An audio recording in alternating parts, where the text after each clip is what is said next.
안녕하세요. 현재 치과를 운영하면서 많은 분들이 물어보셨던 치과 치료에 대한 궁금한 내용들에 대해서 꼭 필요한 내용들만 골라 쉽고 간단하게 설명드리겠습니다.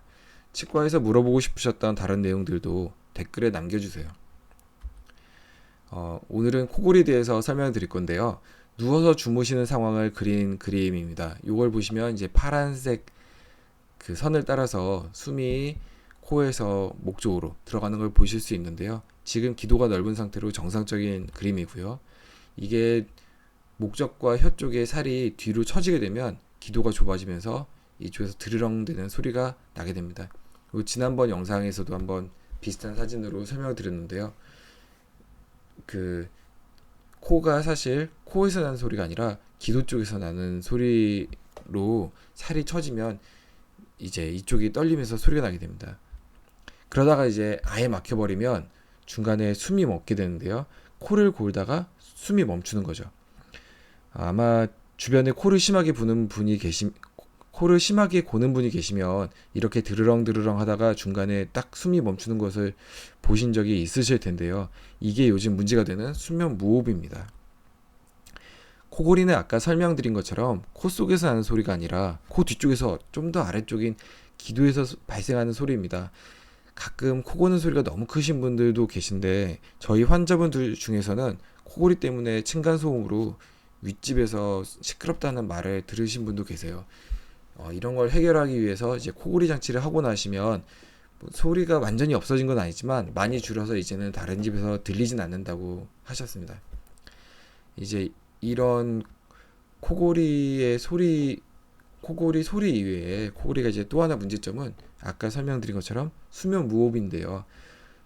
코를 골다가 숨이 멎게 되면 호흡 정지가 오면 이제 숨이 멈추게 되고 산소 공급이 안 되고 뇌로 전달되는 산소가 중단되어서 이제 뇌에서 심한 피로를 느끼게 되는 거죠.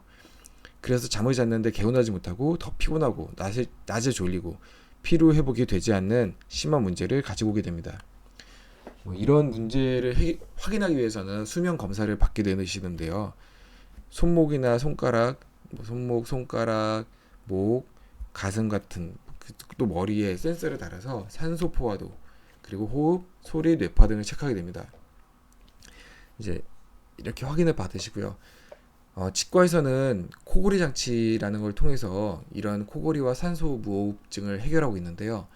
이제 지금 보이신 사진이 왼쪽은 끼기 전 사진, 오른쪽은 코골이 장치를 낀 후의 사진입니다.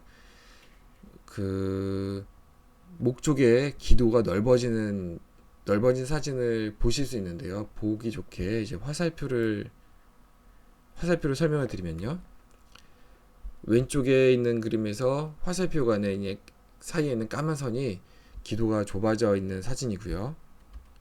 오른쪽에 장치를 낀 다음에 이 화살표 안에 있는 까만 기도가 넓어진 걸 보실 수 있습니다. 색칠을 하고 보면은 좀 더 이제 확실하게 보실 수 있고요. 장치를 끼고서 기도가 넓어지는 효과가 보이십니다.